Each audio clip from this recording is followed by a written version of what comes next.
Potřebujete v rámci bezpečnosti penetrační testování, většina firem ne. A proč?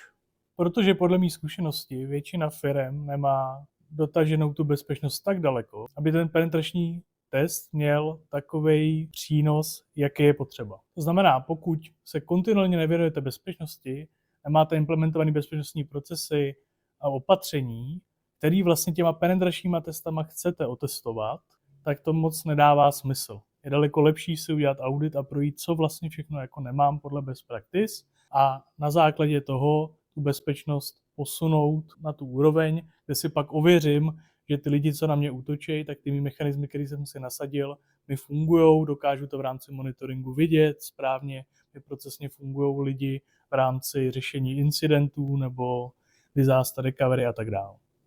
Ověřte si stav vaší kyberbezpečnosti zdarma a minimalizujte tak potenciální finanční ztráty.